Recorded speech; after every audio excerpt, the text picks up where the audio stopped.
Business of Property podcast. I'm Simon, and I've been investing in property for over 20 years. And if you're an active landlord or planning your next property investment, this podcast is for you. If you're able to leave a rating or review in your podcast player of choice, whether that's Apple, Spotify, or something else, then I would really very much appreciate it. The last few episodes have been very hypothetical in nature. So there's been one 3 weeks ago about sort of optimizing time, but in a slightly, with a slightly different take on how you might achieve that time optimization while building a property portfolio. And the last couple of weeks have been very much looking at making £1 million from property and how that could potentially have looked and might potentially look in the future. But it's all about modeling and hypothetical sort of situations that in reality very rarely pan out exactly that way. So instead, this week is going to be a very practical week. It's going to be talking through a process or some processes that I use and that hopefully you can potentially use as well. So it should hopefully be a good, useful guide that can actually be used and deployed in the real world. Now, this has been inspired by another question that I've received. I'm always very, very happy to receive questions and may well sort of structure episodes around them like this. So if you have anything you would like to ask or any feedback, in fact, that you'd like to give about this podcast, I'm always very happy to receive that. You can email show@thebusinessofproperty.com. And those emails will come through to me and I will read them. I'm not always very good at replying, but I will read them. So please do let me know. So the question that I've received that I'm going to talk about this week is from someone whose name I'm probably going to butcher as I try and pronounce it. So I do apologize. But perhaps it's Ioannis, something along those lines anyway, maybe. Thank you very much for that question, and my apologies for my lack of ability to be able to pronounce your name. So, what was asked? It was. I'm not going to read out the full sort of question. It was fairly long, but it was all about sort of the process at the end of a tenancy, and perhaps also the start of a tenancy a little bit, particularly with regards to the council tax and utilities and sort of managing those processes, because there is often a void period between tenancies. And of course, during that void period, you as the landlord are liable for the running of that property, including any council tax and any utility bills that may become due in that period. And it can be a bit tedious for sort of sorting out the paperwork effectively that's involved in that. So I'm going to talk about that a bit. Now, in this person's particular case, they mentioned that they have a fully managed arrangement with an agency. However, it doesn't seem to be sort of coping with or covering this period. So I'll talk a little bit about that. And they also mentioned that the property is owned in a limited company, and they seem to be finding that was adding some extra complexity. So I'll also mention some thoughts on that as well as we go through. I'm going to run through my whole end-of-tenancy process, not just thinking about council tax and utilities, but you'll see how that sort of fits in to the process. And in fact, to some extent, kind of depends on some of the other bits of the process as well, particularly sort of some of the other information that's involved in it. And I think if you are not managing the property yourself, then you may be lacking some of those bits of information which may actually make this a little bit harder. So you might have to sort of work out better channels of communication with your managing agent, or at least agree with them to provide certain bits of information or maybe documentation.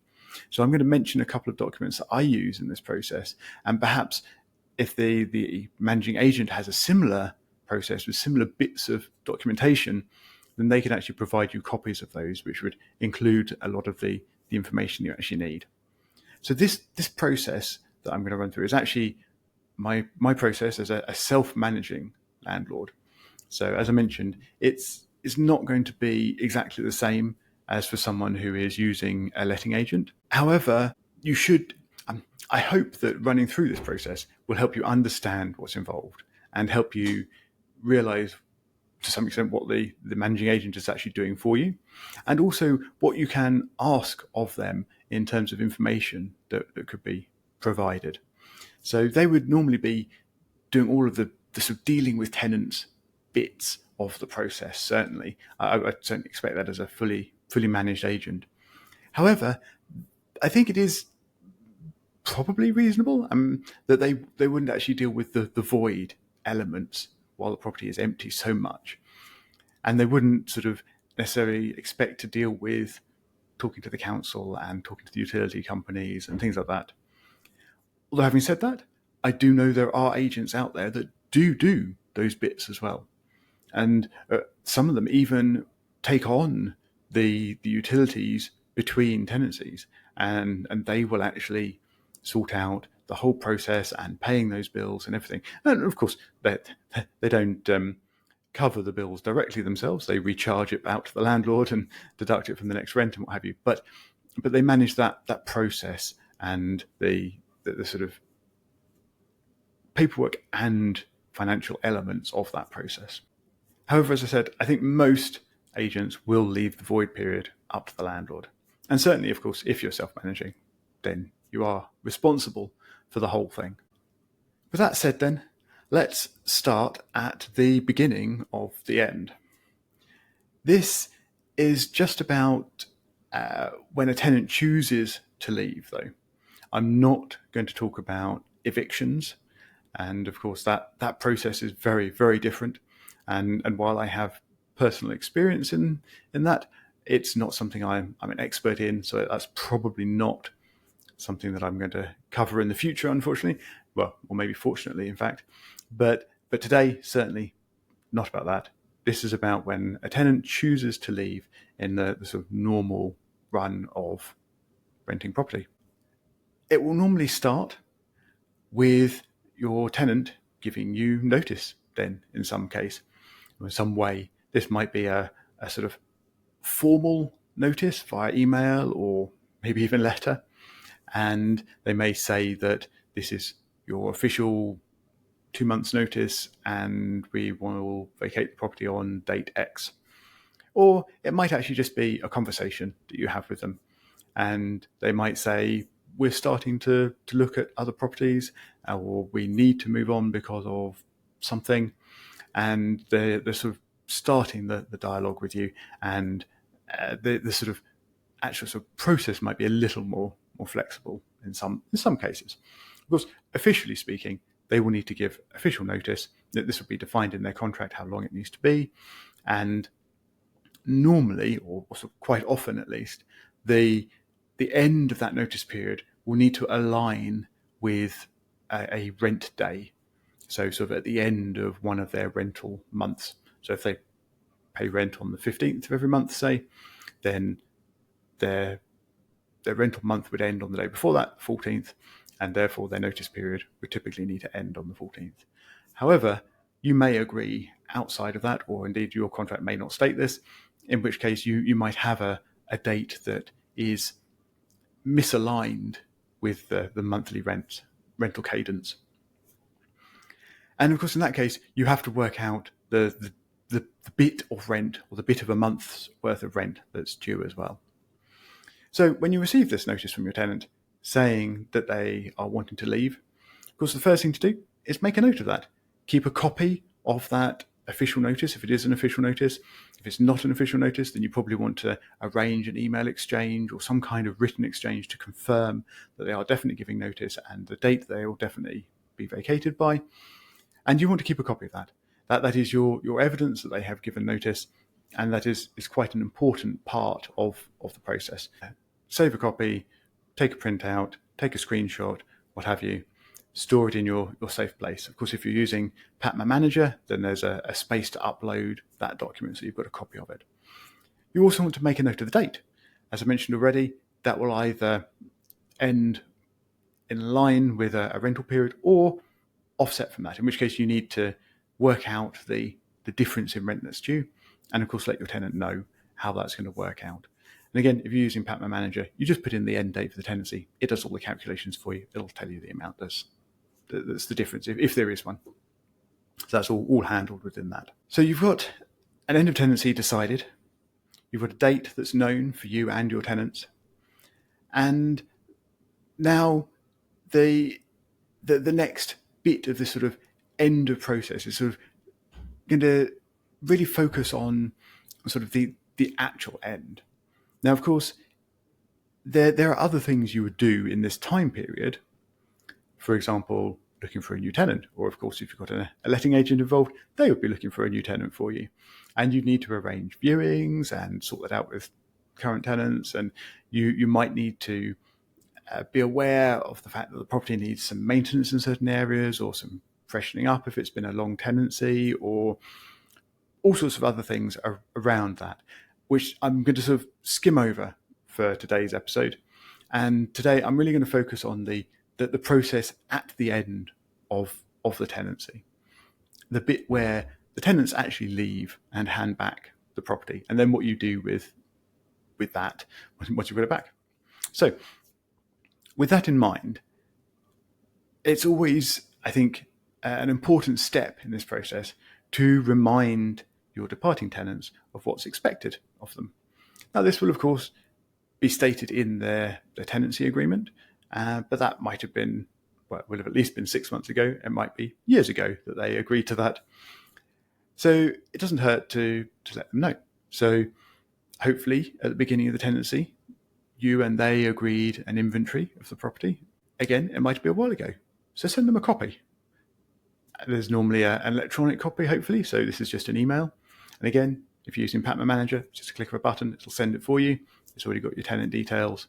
So you don't need to do anything else there. And then along with the inventory, which is obviously sort of defining the state of the property and what you're expecting that property to look like at the end of the tenancy, I think it's also useful to send them a document that reminds them about sort of cleanliness levels that might be expected, and also some sort of general things that aren't necessarily specifically defined in an inventory, but probably would have been stated in the contract, but are often some sort of covered by sort of general upkeep or things like that.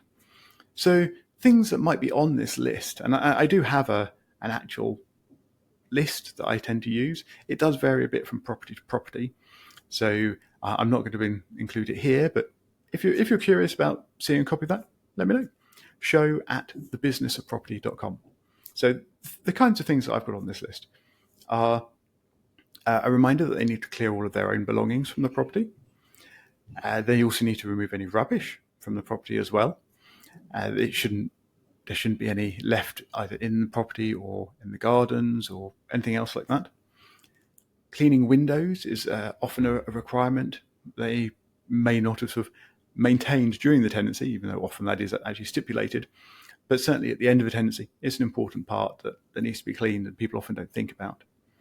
Then there's obviously the much more obvious things like cleaning the oven properly and the hob, defrosting a freezer if there is one that belongs to the property, and things like that. Sometimes there are professional cleaning requirements stipulated as well. This is often particularly on flooring and carpets and things like that, where they may need to be washed as well as just vacuumed. So you might need to remind them of that requirement. There is normally quite a lot else sort of going into some reasonable detail. So you may have more that you want to put on this list. And it's really just a reminder at this point. You send it to the tenants so that they're aware of what they need to be doing in terms of tidying and finishing up at the property. And later on, I actually use another copy of the same list as a checklist. So we'll come back to that a bit later on.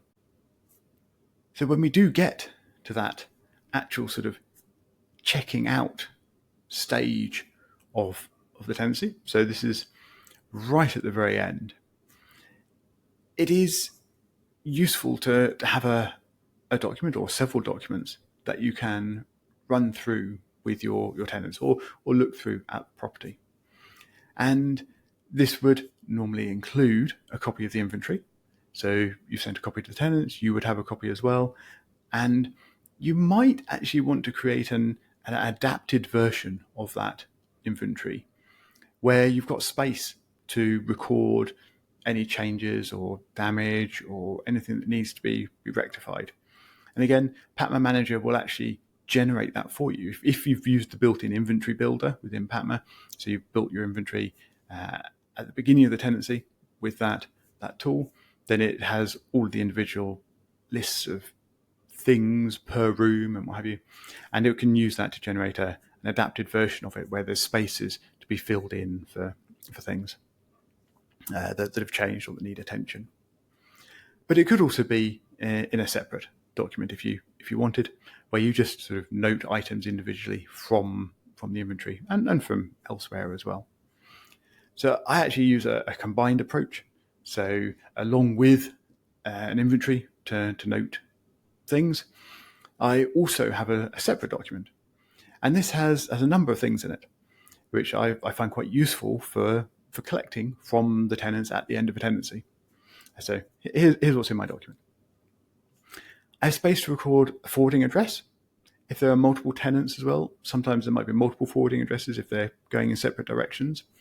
But I think that's always useful. And as part of that, where I record the forwarding address for my own reference, I also have a reminder to ask them, have they set up a Royal Mail forwarding so that they will actually get their own mail forwarded to the new location rather than it still turning up at the old property, your property. I also have a space to record any maintenance issues. Now, this isn't intended to be something that the tenants need to sort out or something that might be a failure on their part for taken from deposits or anything like that. This is just for my own benefit as landlord, because quite often there are small little niggly things, perhaps a dripping tap or I don't know, something else that is minor that tenants haven't bothered to mention during the tenancy because it take effort for them to contact you and effort for it to be sorted out and scheduled, whatever. It's just not a big issue, but it's something that you would like to get fixed. So it's always a good opportunity to ask while you're talking to the tenants and while they're leaving, so they're not going to have to sort it out anyway. You're going to have to arrange for someone to go in and do it without them. It's a good opportunity to get those little things noted down and then sort it out once you can. There is, of course, a space for meter readings. This is an important part of any sort of checkout process with tenants. When you're taking meter readings, I also highly recommend that you take a photo of the meter. Unfortunately, some of the meters can be very hard to photograph, so either down holes in the ground for water or in awkward to reach cabinets or whatever, but if you possibly can, take a photo. Another element of the meter readings is also asking who the current utility supplier is. So in a single let type environment where a tenant's in the property for a period of time, they can, of course, change the utility supplier. And they might do this to get a better price or better deal or whatever. And hence the utility supplier that's providing the property when they hand the property back to you might be different to the one that was providing the property when you gave the property to them. And it's important to know this, because otherwise it will create a lot of extra hassle if you don't know the current utility supplier. So make sure you ask them, make sure you get that recorded down in your notes at the end of a tenancy. Of course, there are sort of practical things like a list of keys. This might also be covered in the inventory, or might instead be covered in the inventory. But you'd have a list of keys you'd given to them at the beginning of the tenancy, and you, of course, then have a list of keys that are handed back to you at the end of the tenancy. Then, as I mentioned previously, comes the cleanliness checklist and sort of general state of the property checklist.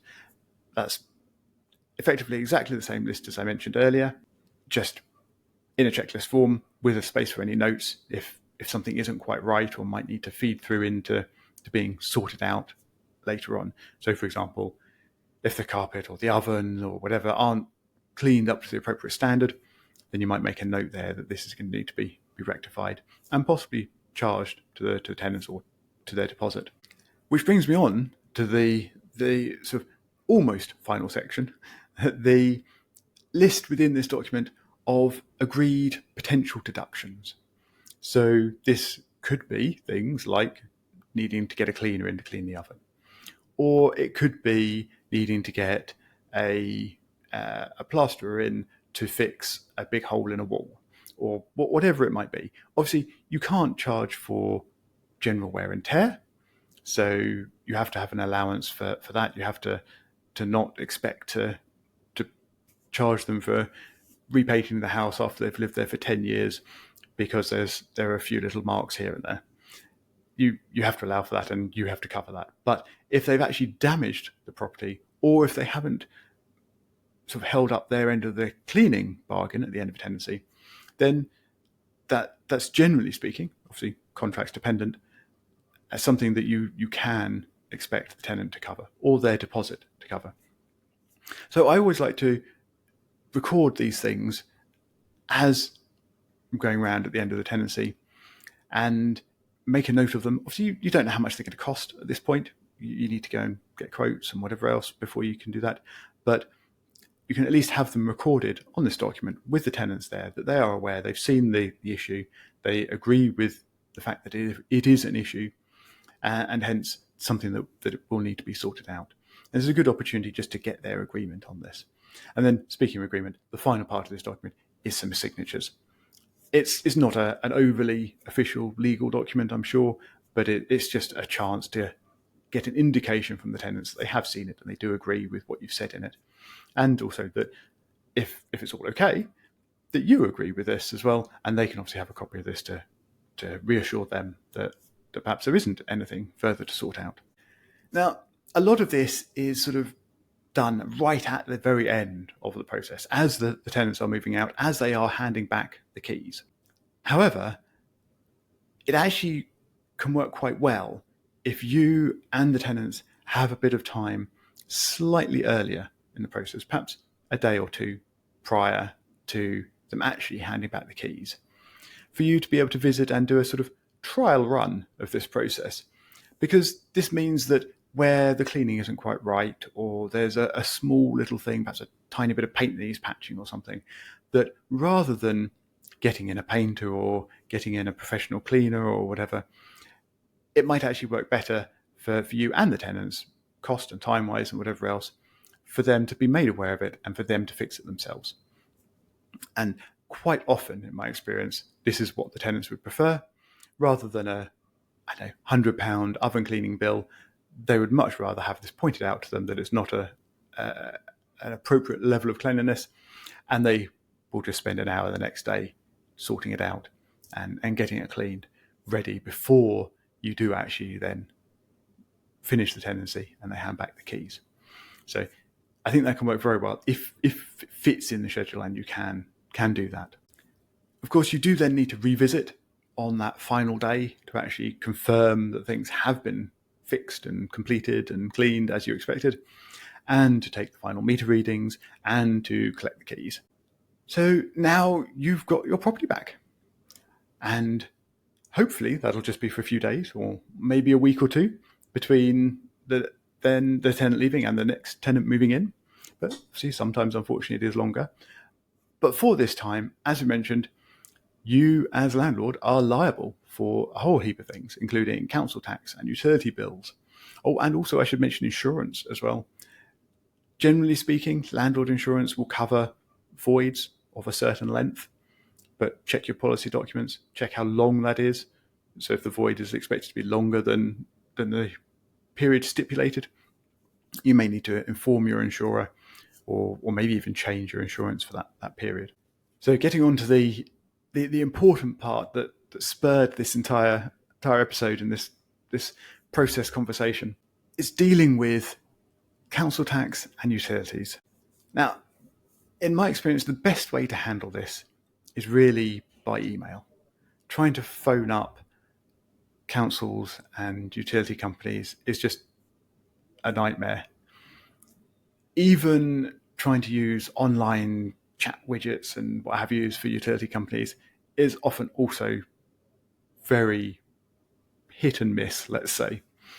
So I've had by far the best success with emails.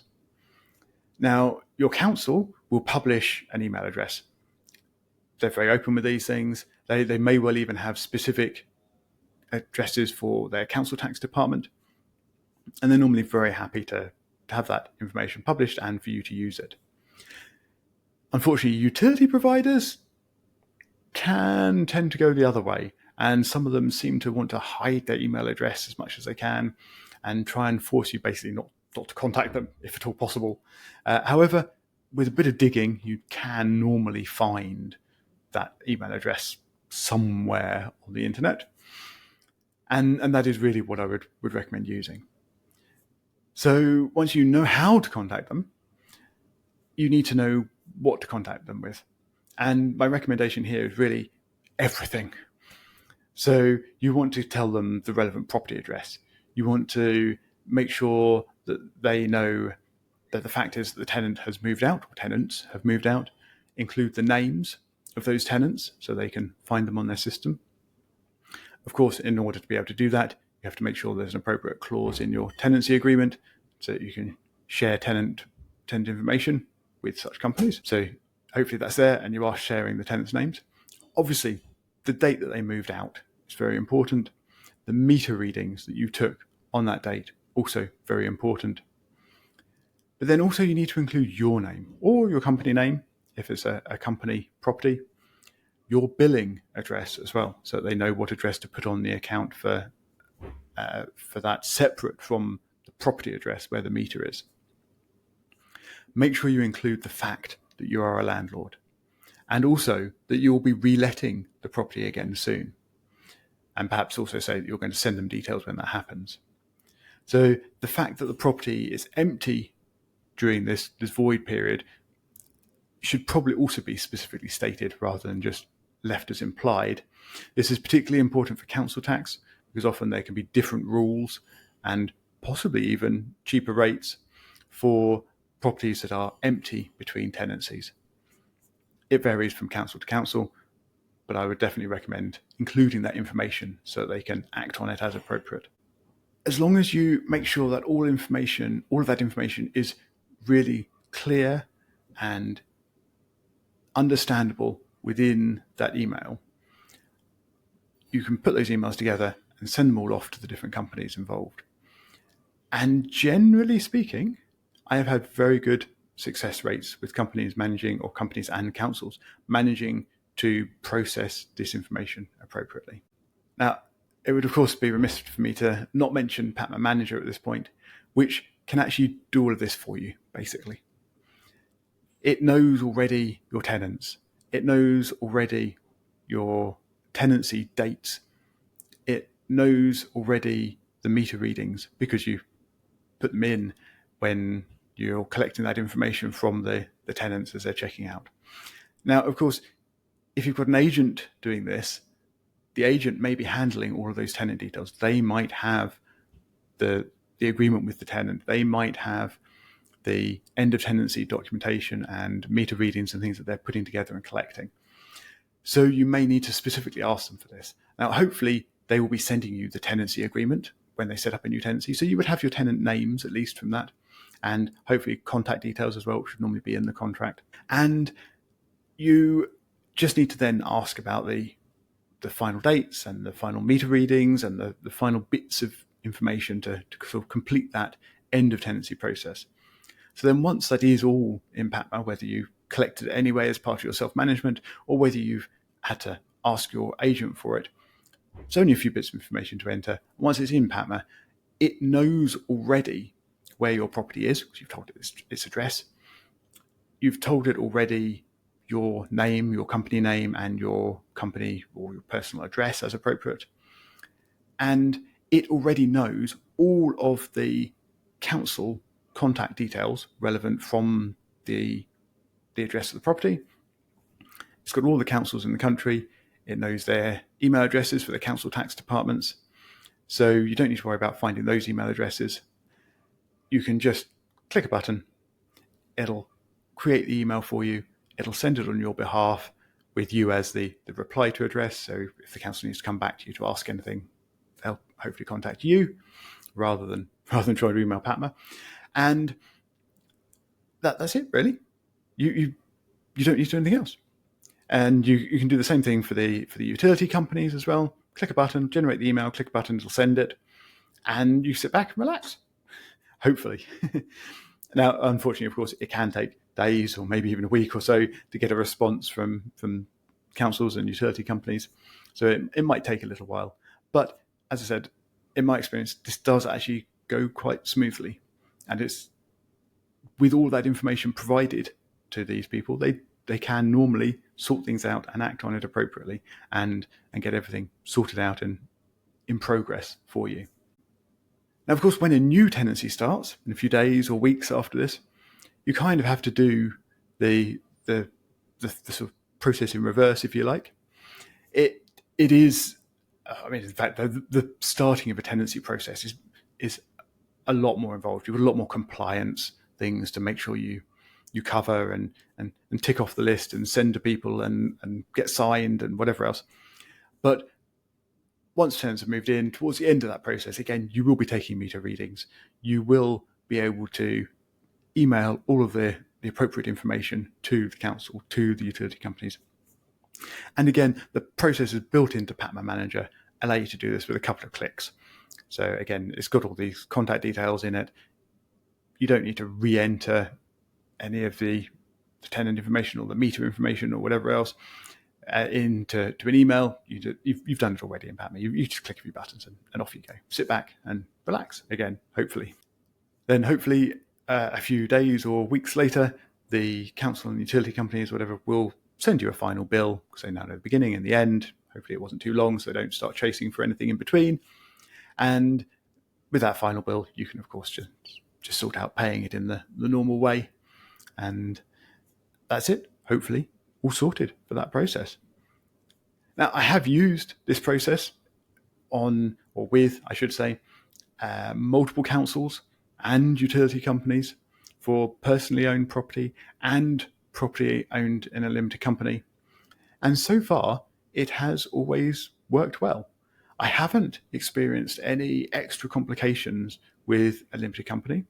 It's been no different from personal names where I've said, this is the landlord name or company name, and this is the contact address for the landlord, be that home address or company office address or whatever it is.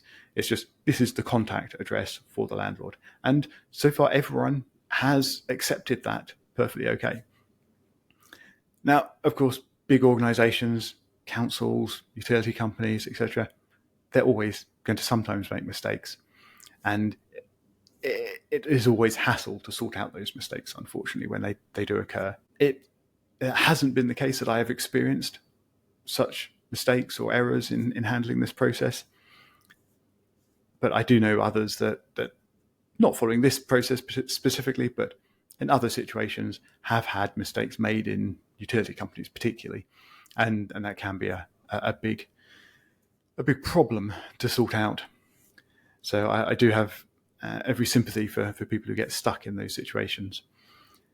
But hopefully, if you follow this process and you provide all of the right information up front in a clear and understandable format, all written, so there's no misinterpretation anywhere, hopefully it can all go smoothly. And certainly I have had experience of it all going very smoothly.